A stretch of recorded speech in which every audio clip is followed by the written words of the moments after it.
Hi అండి, శ్రోతలకు నమస్కారం. నా పేరు సుజన. ఈరోజు మీరు వినబోయే నవల జ్వాలాద్వీపం, జానపద నవలండి. ఇది మౌనిక కరుణాకరణ్ గారు ఈ నవల చదవమని కోరడం జరిగింది. వారి కోరిక మేరకు నాకు థ్రోట్ ఇన్ఫెక్షన్ వచ్చి గొంతు పోయిందండి. కొద్ది రోజుల పాటు మన శ్రోతలు అడ్జస్ట్ అవ్వగలరు. Thank you. ఇక నవల్లోకి వెళ్ళిపోదామా? నర్మదా నది తీరాన గల ధవళగిరి రాజ్యాన్ని తారకేశ్వరుడు అనే రాజు పరిపాలిస్తుండేవాడు. ఆయనకు 2 కుమారులు. పెద్ద కుమారుడి పేరు సూరసేనుడు. అతడికి 25 వయసు. చిన్నవాడు 18 ఏళ్లవాడు. పేరు చిత్రసేనుడు. ఈ 2 రాజకుమారులు ఒకనాటి ఉదయం పరివారాన్ని వెంటబెట్టుకుని వినోదార్థం వేటకై అడవికి వెళ్లారు. అడవిలో కొంత దూరం పోయిన తర్వాత వాళ్లకు ఒక లేళ్ల మంద కనిపించింది. రాజకుమారులిద్దరూ తమ తమ గుర్రాలను అదిలించి ఆ లేళ్ల గుంపుపై బాణాలు ప్రయోగిస్తూ క్రమంగా తమ పరివారాన్నించి వేరుపడి అడవిలో చాలా దూరం వెళ్లిపోయారు. హఠాత్తుగా వారికి ఒక పొదచాటు నుంచి సింహం గర్జించిన ధ్వని వినపడింది. రాజకుమారులిద్దరూ ఆ ధ్వని వచ్చిన వైపుకు తలలు తిప్పి బాణాలు ఎక్కుపెట్టేలోపలే 2 సింహాలు గర్జిస్తూ వారిపైకి దూకాయి. సింహాలను చూస్తూనే రాజకుమారులు ఎక్కున్న గుర్రాలు బెదిరి వెనుతిరిగి వేగంగా పారిపోసాగాయి. రాజకుమారుల్లో చిన్నవాడైన చిత్రసేనుడి ఎక్కున్న గుర్రం యజమాని ఎంత బలంగా కళ్ళెంలాగినా ఆగక చెట్ల సందుల నుంచి బాణంలా దూసుకుపోతూ కొంతసేపటికి ఒకానొక కొండ ప్రాంతాన్ని చేరి నురగలు కక్కుతూ కింద పడిపోయి ప్రాణాలు విడిచింది. ఆ సరికి చిత్రసేనుడు బాగా అలసిపోయి ఉన్నాడు. అతడు తన అన్న కోసం నలుమూలలా పరికించి చూశాడు. ఎక్కడా అతని జాడ కనిపించలేదు. తను పరివారాన్ని వదిలి అడవిలో చాలా దూరం వచ్చినట్టు అతడికి తోచింది. ఆ ప్రాంతమంతా ఆకాశాన్ని అంటుతున్న పెద్ద పెద్ద మౌనులతో చీకటమయంగా ఉంది. చెట్ల కొమ్మల్లో కోతులు, రకరకాల పక్షులు, ఊడల్లా వేలాడుతున్న పెద్ద సర్పాలు అతనికి కనిపించాయి. ఆ పరిసరాలను చూసి చిత్రసేనుడు చాలా భయపడ్డాడు. తన పరివారాన్నించే కాక మానవ నివాసాలుండే ప్రాంతాలకు కూడా దూరమైపోయినట్టు అతడు గ్రహించాడు. తను ధవళగిరి నగరాన్ని చేరాలంటే కాలినడకనే వెళ్ళాలి. ఆ నగరం ఏ దిక్కుగా ఉందో కూడా ఆ క్షణంలో అతడికి తెలీదు. చిత్రసేనుడు తన విషాద పరిస్థితికి వగస్తూ ఉన్న చోటు నుంచి కదిలి అడవిలో కొద్ది దూరం నడిచేసరికి చిన్న చిన్న తుప్పలతో పొదలతో నిండున్న ఒక కొండ అతడికి ఎదురుగా కనిపించింది. ఆ కొండ పాదంలో చిన్న వాగొకటి ప్రవహిస్తోంది. వాగులోని నీటిని చూడగానే చిత్రసేనుడికి దాహంతో తన నాలుక పిడచగట్టుకుపోయి ఉండడం తెలిసొచ్చింది. అతడు వాగులో దిగి దాహం తీర్చుకున్నాడు. దాహం తీర్చుకోగానే చిత్రసేనుడు కొంత సేద తీరాడు. అతడు వాగు ఒడ్డునే కూర్చుని ముందు కర్తవ్యం గురించి ఆలోచించసాగాడు. బహుశా తన అన్న సూరసేనుడు కూడా తనలాగే సింహాల వాత పడకుండా తప్పించుకునుంటాడు. బెదిరి పరిగెత్తిన అతడి గుర్రం కూడా అతన్ని ఈ ప్రాంతాలకే తెచ్చి ఉండవచ్చునన్న అనుమానం చిత్రసేనుడికి కలిగింది. ఆ వెంటనే అతడు వాగు ఒడ్డున లేచి నిలబడి ఎలుగెత్తి పెద్దగా "అన్నా, సూరసేనా" అని కేక పెట్టాడు. చిత్రసేనుడి కేక చెట్లలో, కొండ గుహల్లో మారుమ్రోగిన మరుక్షణాన వాగు అవతలున్న ఒక గుహలో నుంచి "ఎవరు? ఈ ప్రాంతాల మానవ కంఠస్వరం పలికిందా? ఎంత అదృష్టవంతుడిరా నాయనా, ఒకసారి నా దగ్గరకు రా" అన్న పిలుపు చిత్రసేనుడికి వినిపించింది.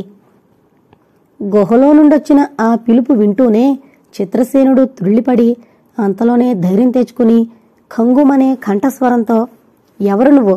రాక్షసుడివా లేక నరమాంస భక్షకుడివైన కిరాతకుడివా? గుహ నుంచి బయటకురా, నా కత్తికి ఎరచేస్తాను" అన్నాడు. చిత్రసేనుడి మాటలు ముగించకముందే గుహలో నుంచి చిత్రమైన నవ్వు, ఆ వెంటనే "ఎంత సాహసివిరా వత్స, నీ వంటి ధైర్యశాలి కోసమే నేను ఎదురు చూస్తున్నాను. నేను మనిషి మాంసం తినే కిరాతకుణ్ణి కాదు, రాక్షసుణ్ణి కాదు, ఒకానొక సిద్ధుణ్ణి. నేను ఇంతకాలంగా శ్రమల కోర్చి సంపాదించిన ఒక అమూల్య వస్తువును ఇప్పుడు నీకివ్వబోతున్నాను" అన్న మాటలు వినిపించాయి. చిత్రసేనుడు చిటికెల మీద ఓ నిర్ణయానికొచ్చాడు. ఈ గుహలో ఉన్నది రాక్షసుడే అయితే తను ఇక్కడి నుంచి ప్రాణాలతో ఎలానూ తప్పించుకుపోలేడు కనుక రాక్షసుడితో పోరాడుతూ ప్రాణాలు వదలడమే క్షత్రియ ధర్మం అనుకున్నాడు. ఒకవేళ గుహలో ఉన్నది నిజంగా సిద్ధుడే అయితే తనకు కలగబోయే కీడు ఏమీ ఉండదు. ఈ నిశ్చయానికి రాగానే చిత్రసేనుడు వర నుంచి కత్తి దూసి మోకాటి లోతున్న వాగు నీటిలో దిగి అవతల ఒడ్డుకు చేరాడు. అక్కడ కొండల్లో చాలా గుహలున్నాయి. అందువల్ల తనను పిలిచిన వ్యక్తి ఏ గుహలో ఉన్నది చిత్రసేనుడికి తెలియరాలేదు. అతడు ఒక్కొక్క గుహ దగ్గరకు వెళ్లి లోపలికి తొంగి చూడసాగాడు. అంతలో అతడికి దాపులున్న ఒక గుహ నుంచి "నాయనా, భయపడకు, ఇటురా" అన్న మాటలు వినిపించాయి. చిత్రసేనుడు కత్తిని మరింత గట్టిగా గుప్పెట బిగించి ఆ పిలుపొచ్చిన గుహ ముందుకు వెళ్లి లోపలకు తొంగి చూశాడు. గుహలో అతడికి ఒక సిద్ధుడు కనిపించాడు. అతడి తల, గెడ్డము తెల్లగా నెరుసున్నాయి. అతడు గుహ మధ్య ఒక ఎత్తైన వేదిక మీద కూర్చునున్నాడు. గుహ పైభాగానున్న కంతం నుంచి సూర్యకాంతి లోపల పడుతుండడం వల్ల గుహ లోపలి భాగం వెలుతురుగా ఉంది. ముసలి సిద్ధుణ్ణి చూస్తూనే చిత్రసేనుడు తను అంతకుముందు పరుషంగా మాట్లాడినందుకు నొచ్చుకున్నాడు. అతడు కత్తిని వరలో పెట్టి సిద్ధుణ్ణి సమీపించి చేతులెత్తి నమస్కరిస్తూ "మహాత్మా, నన్ను క్షమించవలసిందిగా వేడుతున్నాను" అన్నాడు ఎంతో వినయంగా. చిత్రసేనుడి మాటలకు సిద్ధుడు చిరునవ్వు నవ్వి "నాయనా, నువ్వు క్షుషక్త్రియుల్లో కనబడుతున్నావు. 60 సంవత్సరాల నా తపస్సునంతా ధారపోసి ఒక అపూర్వ వస్తువును సాధించాను. కానీ దాన్ని అనుభవించే యోగ్యత నాకు లేదు. నేను దాన్ని సాధించే ప్రయత్నంలో ముసలవాణ్ణైపోయాను. నాకీ రాత్రి అష్టమి చంద్రుడు అస్తమించే సమయాన మరణం సిద్ధించనున్నది. నేను ఇన్ని శ్రమల కోర్చి సాధించిన ఆ అపూర్వ వస్తువు యోగ్యుడైన వాడికి ఎవరికైనా ఇచ్చి పోదామని చాలా రోజులుగా చూస్తున్నాను. నా తుది గడియల్లో నీ అదృష్టం నిన్ను నా దగ్గరకు లాక్కొచ్చింది. ఇదిగో ఆ అపూర్వ వస్తువు" అంటూ పక్కనే ఉన్న ఒక వెదురు బుట్టను చిత్రసేనుడికిచ్చాడు. చిత్రసేనుడు సిద్ధుడి నుంచి బుట్టందుకుని ఆత్రంగా దాని మూతను తెరవబోయేంతలో సిద్ధుడు తన దండంతో బుట్ట మూతను గట్టిగా అదిమి "నాయనా, తొందరపడి బుట్ట మూతను ఇక్కడ తెరవకు. నువ్వు ఏ ప్రాంతాలైతే నివసించడానికి మక్కువ పడతావో ఆ ప్రాంతాన్న దాన్ని తెరిచి చూడడం నీకు క్షేమకారణం అవుతుంది" అన్నాడు. చిత్రసేనుడు సిద్ధుడు చెప్పిన దానికి అంగీకార సూచకంగా తలాడించి "మహాత్మా, మీ దయకు కృతజ్ఞుణ్ణి. నా నుంచి మీరు ఎలాంటి సేవ శుశ్రూషలు కోరినా చేయడానికి సిద్ధంగా ఉన్నాను" అన్నాడు. ఈ మాటలకు సిద్ధుడు నవ్వి "నాయనా, నీ నమ్రత, భక్తి చూసి నాకు చాలా ఆనందం కలుగుతోంది. ఇక కొద్ది ఘడియల్లోనే నేను మరణించబోతున్నాను. అలాంటి నాకు నువ్వు చేయగల సేవ ఏమీ లేదు. కానీ నీకొక్క చిన్న పని మాత్రం చెబుతున్నాను. నువ్వు గుహ నుంచి బయటకు వెళ్ళిన తర్వాత గుహకు తూర్పు వైపున కోణాకృతిలో ఉన్న రాతిని కిందకు లాగు. అదే నీవు చేయగల ప్రత్యుపకారం" అన్నాడు. చిత్రసేనుడు సిద్ధుడికి నమస్కరించి గుహ నుంచి బయటకొచ్చి అతడు చెప్పిన రాతిని 2 చేతులతోనూ బలంగా పట్టి కిందకు లాగాడు. వెంటనే కొండ దద్దరిల్లేలా పెద్ద చప్పుడైంది. గుహ ముందు భాగాన్ని పైనుంచి జారిపడిన ఒక బల్లపరుపు రాయి గుర్తు తెలియని విధంగా కప్పేసింది. చిత్రసేనుడు అక్కడ కొద్దిసేపు నిలబడి తర్వాత నెమ్మదిగా వాగుదాటి అరణ్యంలో ప్రవేశించాడు. తను నగరం చేరాలంటే ఏ దిక్కుగా పోవాలో కూడా అతడికి తెలీదు. ఆ కారణంగా అతడు చెట్లలో సునాయాసంగా నడవడానికి అనువైన మార్గాల గుండా నడవసాగాడు. ఇలా కొంతసేపు నడిచేసరికి అతడికి సూర్యుడు పడమటి దిక్కుకు వాలడం కనిపించింది. క్రమంగా అతణ్ణి ఆకలి దహించసాగింది. ఆయాసపడుతూ చిత్రసేనుడు అడవిలో మరికొంత దూరం నడిచి అంతగా చెట్లు లేని ఒక ఎత్తైన ప్రదేశాన్ని చేరాడు. అక్కడ కొంచెంసేపు విశ్రాంతి తీసుకున్న తర్వాత హఠాత్తుగా అతడి దృష్టి భుజాన వేలాడుతున్న బుట్ట మీదకు ప్రసరించింది. అందులో ఉన్నదని సిద్ధుడు చెప్పిన అపూర్వ వస్తువేమిటో చూడాలన్న కోరికే అతడికి కలిగింది. ఆ క్షణాన చిత్రసేనుడికి సిద్ధుడు చేసిన హెచ్చరిక గుర్తుకు రాలేదు. అతడు భుజాన్నుంచి బుట్టను కిందకు దించి దాని మూతను పైకెత్తి ఆత్రంగా లోపలికి చూశాడు. వెంటనే అతడి కళ్లల్లో మెరుపు మెరిసినట్టయింది. చిత్రసేనుడు కళ్ళు మూసి తిరిగి తెరిచేసరికి ఎదురుగా చెట్లలో ఆకాశాన్ని అంటుతున్నట్టున్న పెద్ద భవనం ఒకటి కనిపించింది. ఈ అద్భుత దృశ్యం చూసి చిత్రసేనుడు శిలాప్రతిమల అయిపోయాడు. ఆ మరుక్షణం అతడికి సిద్ధుడు చేసిన హెచ్చరిక గుర్తుకొచ్చింది. అయ్యో, నేనెంత మూర్ఖుణ్ణి! ఈ మహారణ్యం మధ్య ఈ దివ్యభవనం నాకెందుకు పనికొస్తుంది? ఇదే ధవళగిరి నగరంలో ఉన్నట్టయితే ఎంతగా రాణించేది. నా బుద్ధిహీనత వల్ల సిద్ధుడు చేసిన ఇంత మేలు అరణ్యం పాలు చేశానే అంటూ దుఃఖపడసాగాడు. ఆ స్థితిలో ఉన్న చిత్రసేనుడికి అరణ్యం మధ్య నుంచి పెడబొబ్బులు వినిపించాయి. చూస్తుండగానే చెట్లు పెనుగాలి తగిలినట్టు ఊగిపోయాయి. చిత్రసేనుడు ఆశ్చర్యపడుతూ చుట్టూ చూసేంతలో అడ్డం వచ్చిన పెద్ద పెద్ద చెట్లను చేతులతో పడదోస్తూ ఒక రాక్షసుడు అతడికేసి రావడం కనిపించింది. చిత్రసేనుడు లేచి నిలబడి కత్తి దూశాడు. రాక్షసుడు వికటాట్టహాసం చేస్తూ అతన్ని సమీపించి, ఏమిరా కుర్రా, నీ ధైర్య సాహసం! ఈ ఉగ్రాక్షుణ్ణి చూస్తూనే నరమానవుడైన వాడు అక్కడికక్కడే ప్రాణాలు వదలడం ఎరుగుదును, కాని నీలా కత్తిదూసి నిలబడ్డవాడు ఈనాటి వరకు నాకు తారసపడలేదు అంటూ వెనుతిరిగి వింత భవనం కేసి చూస్తూ, ఆ బొమ్మరిల్లు నువ్వు కట్టిందేనా అని ప్రశ్నించాడు. అవును అన్నాడు చిత్రసేనుడు తొణక్కుండా. ఆ ప్రత్యుత్తరం వింటూనే ఉగ్రాక్షుడు హహహా అంటూ చెట్ల ఆకులు రాలిపడేలా నవ్వి, ఈ అడవిని నీ ముత్తాత నాటి నీళ్లు పోసి పెంచాడనా నువ్వనుకునేది? జాగ్రత్త, ఇది ఉగ్రాక్షుడి అడవి. నా అనుమతి లేకుండా దీని మధ్య ఇల్లు కట్టావు గనుక నిన్ను ఆ ఇంటిని కట్టగట్టి ఆ కొండావతలకు విసిరేస్తాను అంటూ వంగి చిత్రసేనుణ్ణి పట్టుకోబోయాడు. చిత్రసేనుడు రాక్షసుడికి అందకుండా తప్పుకొని, తొందరపడకు ఉగ్రాక్ష, నేనిక్కడ ఇల్లు కట్టినందువల్ల నీకొచ్చిన నష్టమేమిటి? కావాలంటే ఆ ఇల్లు నీకు వదలి నా దారిని నేను పోతాను అన్నాడు. అదేం కుదరదు. నా అడవిలో నన్ను ధిక్కరించి ఇల్లు కట్టావు. నువ్వు ప్రాణాలతో బయటపడాలంటే నేనడిగిన దానికి ఒప్పుకోవాలి అన్నాడు ఉగ్రాక్షుడు. ఏంటది అని ప్రశ్నించాడు చిత్రసేనుడు. నువ్వు ఈ ఇంట్లోనే సుఖంగా బతుకు, నా అభ్యంతరం లేదు. నీకు పుట్టబోయే పిల్లల్లో పెద్దవాణ్ణి 18వ ఏడు రాగానే నా పరంచేయి అన్నాడు ఉగ్రాక్షుడు. రాక్షసుడి కోరికే చిత్రసేనుడికి చాలా వింతగా కనిపించింది. తనకింకా పెళ్లే కాలేదు. అలాంటప్పుడు రాక్షసుడు అడిగిన దానికి సరేనంటే పోయేదేమిటి? తను కనీసం ప్రాణాలతోనన్నా ఇక్కడి నుంచి బయటపడచ్చు. చిత్రసేనుడు ఇలా ఆలోచించి, ఉగ్రాక్ష, నువ్వడిగిన దానికి ఒప్పుకుంటున్నాను. నా పెద్ద కొడుక్కి 18వ ఏడు రాగానే నువ్వొచ్చి వాణ్ణి నిరభ్యంతరంగా తీసుకుపోవచ్చు అన్నాడు. రాక్షసుడు ఈ ప్రత్యుత్తరం విని ఎంతో పొంగిపోతూ, అయితే నిన్ను ప్రాణాలతో వదులుతున్నాను, నువ్వు మాత్రం నాకిచ్చిన మాట నిలుపుకో అంటూ వెళ్ళిపోయాడు. ఉగ్రాక్షుడు అడవి చెట్ల చాటున కనిపించకుండా పోగానే చిత్రసేనుడు బతుకు జీవుడా అనుకుంటూ ఒక పెద్ద నిట్టూర్పు విడిచాడు. ఏదో విధంగా తను ప్రాణాపాయం నుంచి బయటపడ్డాడు.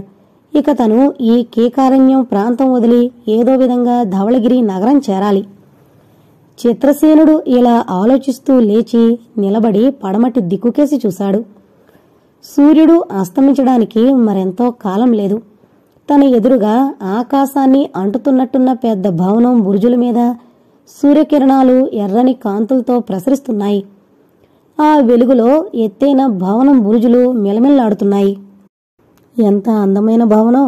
ఇందులో అడవి మృగాలు, గొడ్లగోబలు, గబ్బిలాలు నివసించవలసిందే గదా అనుకుంటూ చిత్రసేనుడు తన దృష్టిని మరొక వైపుకు తిప్పి నిరుత్సాహంగా బయలుదేరాడు. అతను ఆ విధంగా 4-5 అడుగులు వేశాడో లేదో అంతలో హఠాత్తుగా వెనక నుంచి మహారాజా అన్న పిలుపు వినపడింది. మహారాజెవరు? ఈ నట్టడవిలో ఈ మానవ కంఠస్వరం ఎక్కడిది అనుకుంటూ చిత్రసేనుడు ఆశ్చర్యపడి వెనుతిరిగి చూశాడు. అతడి కంటికి విలువైన దుస్తులు ధరించున్న 3 వ్యక్తులు, వారికి కొంచెం వెనకగా కొందరు భటులు కనిపించారు. ఈ వింత చూసి చిత్రసేనుడు ఏమో అనబోయేంతలో విలువైన దుస్తులు ధరించున్న వారిలో నుంచి ఒకడు వేరుపడి ముందుకొచ్చి అతడికి నమస్కరిస్తూ, మహారాజా, మీరు ఎంతకు రాజభవనానికి రాకపోయేసరికి మీకోసం అడవంతా గాలిస్తూ చివరికి మిమ్మల్ని ఇక్కడ కలుసుకున్నాం అన్నాడు. నేనా మహారాజును అంటూ చిత్రసేనుడు విస్తుపోయాడు. చిత్రసేనుడు ఇలా అనగానే ముందుకొచ్చి అతన్ని మహారాజా అని సంబోధించిన వ్యక్తి చటుక్కున వెనుతిరిగి, సేనాని, మహారాజు గారు చాలా శ్రమపడినట్టున్నారు, బోయిలెక్కడా అన్నాడు ఆదుర్దాగా. మంత్రిగారు వాళ్లను చెట్టుచాటున ఆగి తమ అనుజ్ఞ కోసం వేచి ఉండమన్నారు కదా అంటూ సేనాని అక్కడి నుంచి కదిలి కొంత దూరం వెళ్లి గట్టిగా చప్పట్లు చరిచాడు. ఆ వెంటనే అయ్యా వస్తున్నాం అన్న జవాబు వినపడింది. మరుక్షణంలో పల్లకీ ఎత్తుకుని బలిష్టమైన 4 బోయిలు చిత్రసేనుడి దగ్గరకొచ్చారు. సేనానాయకుడి చేత మంత్రి అని పిలువబడిన వ్యక్తి ఎంతో గౌరవంగా చిత్రసేనుణ్ణి సమీపించి వంగి ప్రణామం చేస్తూ, మహారాజా, పల్లకీ తెప్పించాను, అధిష్ఠించండి. మీకేమాత్రం ఆయాసం కలగకుండా బోయిలు ఈ పల్లకిలో తమను భవనంలోని తమ పడక గదికి చేరుస్తారు అన్నాడు. మంత్రన్న ఈ మాటలు వింటుంటే చిత్రసేనుడికి నిజంగానే తను అధిక శ్రమ చేసి ఉన్నందున అడుగు తీసి అడుగు వేలేననిపించింది. ఆ కారణంగా అతను మారు మాట్లాడకుండా పల్లకీ ఎక్కి కూర్చున్నాడు. అంటూ మంత్రి బోయల్ను హెచ్చరించి అంతలో తన దగ్గరకొచ్చి చెవిలో ఏమో చెప్పిన వ్యక్తితో, కోశాధికారి గారు క్షమించాలి, మహారాజు గారికి విశ్రాంతి అవసరం గనుక ఈ విషయం వీలు వెంట వారితో సంప్రదించొచ్చు, ఇది సమయం కాదు అన్నాడు. పల్లకిలో ఎక్కి కూర్చున్న చిత్రసేనుడు ఈ సంభాషణ వింటూనే, ఓహో, నాకు రాజభవనమే కాకుండా మంత్రి, సేనానాయకుడు, కోశాధికారి కూడా ఉన్నారన్నమాట అనుకున్నాడు ఎంతో ఆశ్చర్యపడుతూ. కొద్దిసేపటి తర్వాత బోయిలు చిత్రసేనుణ్ణి భవనం పై అంతస్తులోని ఒక విశాలమైన గది దగ్గర దించారు. అతడు పల్లకీ దిగి గదిలో ప్రవేశిస్తూనే అక్కడ ఎత్తైన హంసతూలికా తల్పం, చక్కని మెత్తలు, కింద పరుచున్న విలువైన రత్న కంబళ్లను చూసి మరింత ఆశ్చర్యపడ్డాడు. ఇది కళ లేక వాస్తవమా అన్న అనుమానం కూడా ఓ త్రుటికాలం అతన్ని బాధించింది. ఇదంతా సిద్ధుడి మహిమ అనుకున్నాడు చిత్రసేనుడు. ఇంత చిన్న వెదురు బుట్టలో ఆకాశాన్నంటే మహాభవనాన్ని దాచిపెట్టగలిగిన ఆ మహాసిద్ధుడికి ఆ భవనంలో రాజోచితమైన ఇన్ని సౌకర్యాలు, మంత్రి, సేనానాయకుల్ని, నౌకర్లను ఏర్పాటు చేయడం పెద్ద సమస్య కాదనుకున్నాడతను. తనకింత మేలు చేసిన సిద్ధుణ్ణి గురించి ఎంతో కృతజ్ఞతాభావంతో చిత్రసేనుడు తలపోస్తూ ఉండగా అతడికి పంచభక్ష పరమాన్నాలతో భోజనం వచ్చింది. మధ్యాహ్నం నుంచి ఆకలితో నకనకలాడుతున్న అతడు తృప్తిగా భోజనం చేశాడు. తర్వాత హంసతూలిక తల్పం మీద మేనువాల్చి భావి కార్యక్రమాన్ని గురించి ఆలోచించసాగాడు. ఇలాంటి ఆలోచనల్లోనే చిత్రసేనుడికి నిద్ర పట్టింది. అతడికి మెలకు వచ్చేసరికి గది గవాక్షం నుంచి లేత సూర్యకిరణాలు లోపలికి ప్రసరిస్తున్నాయి. తను ఒక రాత్రి ఆ అపూర్వ భవనంలో గడిపానని, సూర్యోదయం అయిందని అతడు గ్రహించాడు. వెంటనే తల్పం మీద నుంచి లేచి కాలకృత్యాలు తీర్చుకుని గది నుంచి బయటకు రాబోయేంతలో మంత్రి వాకిటి దగ్గర తారసపడ్డాడు. మహారాజు గారు రాత్రి సుఖనిద్రపోయారనుకుంటాను, అనుమతైతే రాజ్యానికి సంబంధించిన ముఖ్య విషయాలు నివేదించగలను అన్నాడు మంత్రి. రాజ్యం గురించి గాని, దానికి సంబంధించిన వ్యవహార కాండ గురించి గాని చిత్రసేనుడికి ఏమీ తెలీదు. ధవళగిరిని తండ్రి పాలిస్తున్నాడు. ఆయన తర్వాత సింహాసనాన్ని అధిష్ఠించవలసిన వాడు అన్న సూరసేనుడు.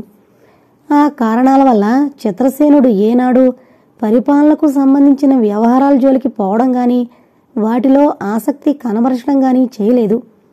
కాని మంత్రి వాటి ప్రసక్తి తేగానే అతడికి చొప్పున తన తల్లిదండ్రుల సంగతి జ్ఞాపకం వచ్చింది.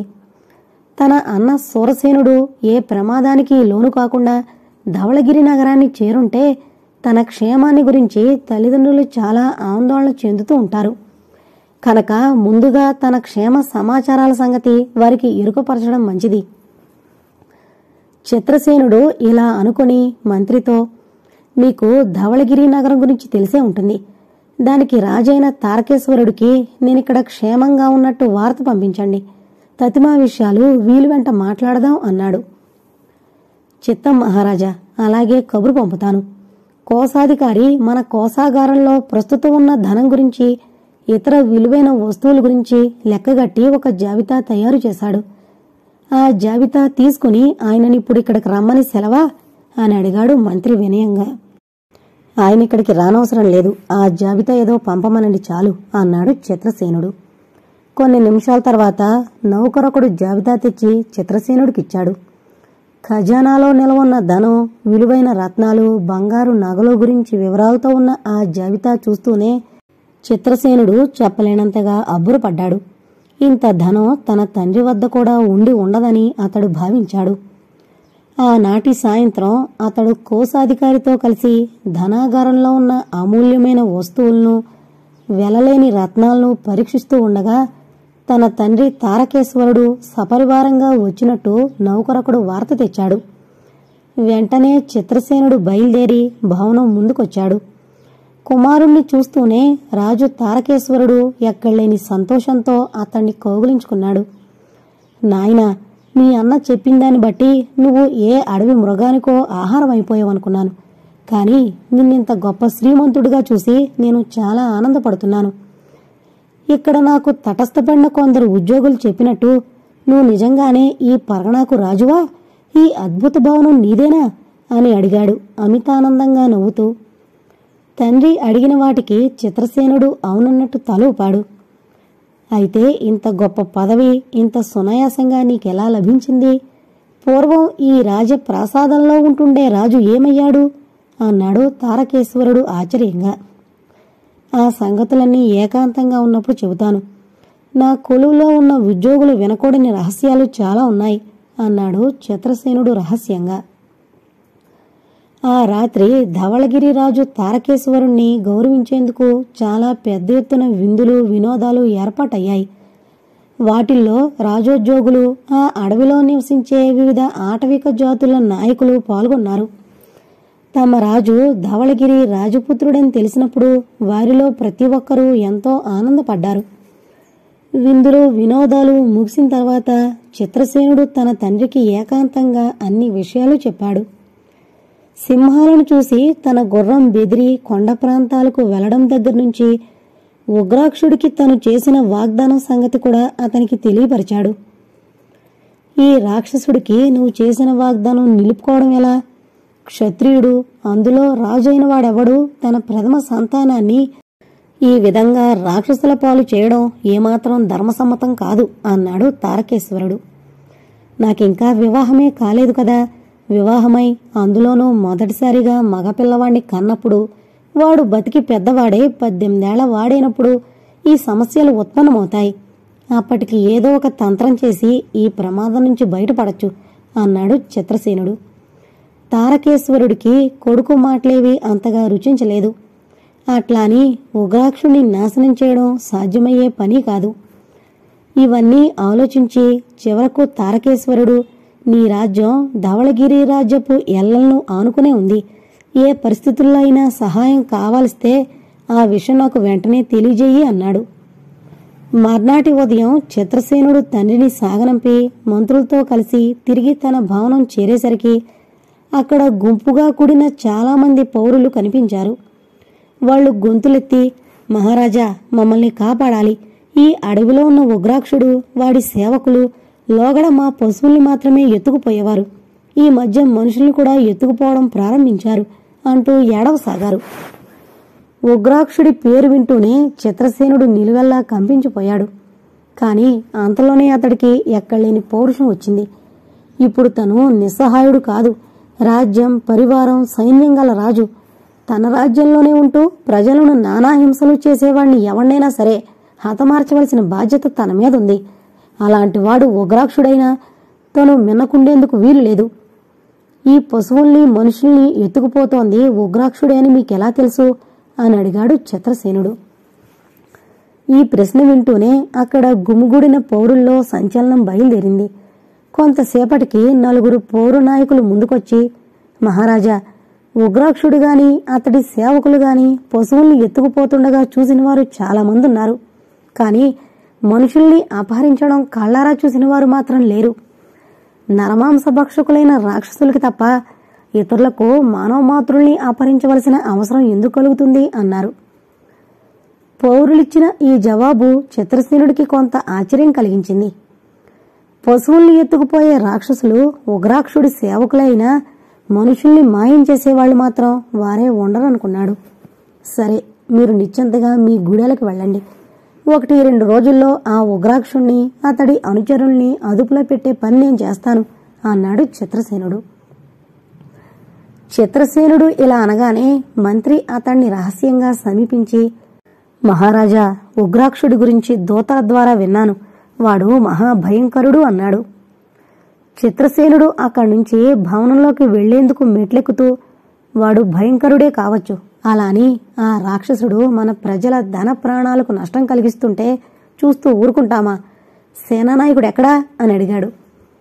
ఆ ప్రశ్న వింటూనే వెనకగా వస్తున్న సేనానాయకుడు మహారాజా అంటూ ముందుకొచ్చాడు. మన సైనికులెక్కడా? వాళ్ళు సుశిక్షితులు, ధైర్యసాహసాలు కలవాళ్లేనా అన్నాడు చిత్రసేనుడు. సేనానాయకుడు కొంచెం ఆశ్చర్యం కనబరుస్తూ, వాళ్ల శిక్షణ, ధైర్యసాహసాల మాట మహారాజా, కావాలంటే వాళ్ళు కొండల్ని పిండి కొట్టగలరు అన్నాడు. ఓ, కొండల్ని పిండి కొట్టడం బలమున్న ఏ కూలివాడైనా చేయగలడు. నేనడిగేది అది కాదు. అవసరమైతే ఉగ్రాక్షుడికి ఎదురు నిలిచి పోరాడే గుండె నిబ్బరం మన సైనికులకున్నదా అని నేను తెలుసుకోదలిచాను అన్నాడు చిత్రసేనుడు. సేనానాయకుడు నిలువెల్లా కంపించిపోయాడు. తర్వాత తడబడే గొంతుకతో, మహారాజా, ఆ రాక్షసుడు అంటూ అతను ఏదో చెప్పబోయేంతలో అతడి తత్తరపాటు గ్రహించిన చిత్రసేనుడు నవ్వి, సేనాని, నువ్వే ఆ రాక్షసుడి పేరు విని ఇంతగా వణికిపోతుంటే ఇక సైనికుల మాట చెప్పనవసరం లేదు. ఇంతకు వాళ్ళు నివసించే గుడారాలెక్కడా అని అడిగాడు. సేనానాయకుడు ముందుండి పడమటి వైపునున్న బురుజు మీదకి దారి తీశాడు. చిత్రసేనుడు అక్కడికి చేరగానే సేనానాయకుడు బాణం వేటు దూరంలో ఉన్న చిన్న కొండలు, పొదలకేసి చేయి చూపుతూ, మహారాజా, మన సైనికుల గుడారాలు నిర్మించేందుకు ఆ కొండ ప్రాంతాన్ని చదును చేస్తున్నారు అన్నాడు. చిత్రసేనుడి దృష్టికి కొన్ని వేల మంది సైనికులు కనిపించారు. వాళ్లల్లో ప్రతి ఒక్కడూ పొలుగు పారాపుచ్చుకుని ఎగుడు దిగుడుగా ఉన్న కొండ ప్రాంతాన్ని తవ్వి పూడ్చి దాన్ని సమతలంగా చేసేందుకు ఎంతో కష్టించి పనిచేస్తున్నారు. వాళ్లను చూస్తూనే చిత్రసేనుడు తను అర్ధబలమే కాక చాలా అంగబలం కూడా ఉన్న రాజునని తెలుసుకుని గర్వపడ్డాడు. అతడు మనసులో తనకింత మేలు చేసిన సిద్ధుణ్ణి తలుచుకుని చెప్పలేనంత కృతజ్ఞతాభావంతో తల వంచాడు. మహారాజా, ఆ రాక్షసి మూక మీద మన సైన్యాన్ని ఉపయోగించే ముందు మనం ముందు వెనకలు బాగా ఆలోచించవలసి ఉంటుంది అన్నాడు మంత్రి. మన సైన్యాన్ని ఆ రాక్షస గణం మీద యుద్ధానికి పంపాలని నాకు లేదు. నేనే స్వయంగా ఆ ఉగ్రాక్షుడితో మాట్లాడి చూస్తాను అంటూ చిత్రసేనుడు సేనానాయకుడికేసి తిరిగి, అతడుండే చోటు నీకు తెలుసా అని ప్రశ్నించాడు. మన చారుల ద్వారా వాడుండే కోట ప్రాంతం తెలుసుకున్నాను మహారాజా, కాని తమరు ఒంటరిగా వాడితో అంటూ నీళ్లు నమిలాడు సేనాని. నేను ఒంటరిగా అతడి కోటకు వెళ్లబోవడం లేదు. అక్కడికి దారి చూపేందుకు నా వెంట కొద్దిమంది సైనికులుంటారు.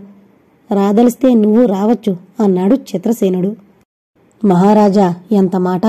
మీకోసం నేనే కాక ప్రతి ఒక్క సైనికుడు ప్రాణాలైనా వడ్డడానికి సిద్ధంగా ఉన్నాం అన్నాడు సేనానాయకుడు. ఆ తర్వాత కొంతసేపటికి చిత్రసేనుడు కొద్దిమంది సైనికులను, సేనానాయకుణ్ణి వెంటబెట్టుకుని ఉగ్రాక్షుడి నివాస స్థానానికి బయలుదేరాడు. ఆ రాక్షసుడు ఉంటున్న చోటు ఎరుగున్న చారులు కొందరు ముందు దారి చూపుతూ నడిచారు.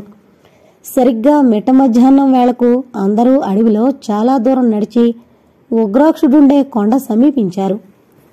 కొండ దిగువనున్న అడవిలో ఉగ్రాక్షుడి సేవకులైన కొందరు రాక్షసులు చిత్రసేనుణ్ణి, అతడి వెంటున్న పరివారాన్ని చూసి పట్టరాని ఆనందంతో పొట్టలు చెక్కలయ్యేలా నవ్వుతూ, ఆహా, ఈ నరమానవులు ఎంత బుద్ధిమంతులు! మనకు మన యజమానికి ఆహారమయ్యేందుకు పనిగట్టుకుని ఇంత దూరం నడిచొచ్చారు అన్నాడు.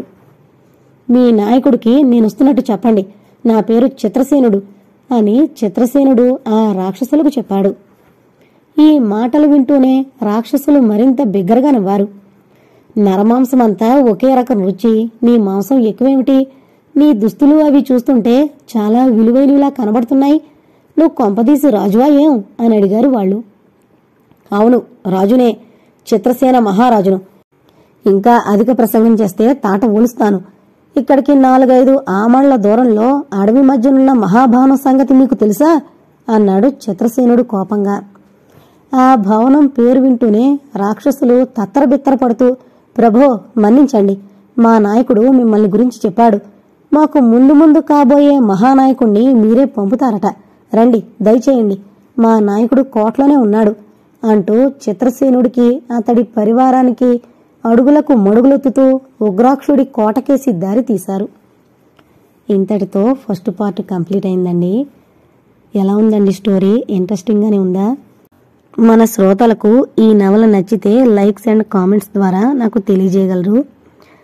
ఇంకొక పార్ట్లో రేపు మళ్ళీ కలుసుకుందాం. అంతవరకు సెలవు. నమస్కారం. Thank you.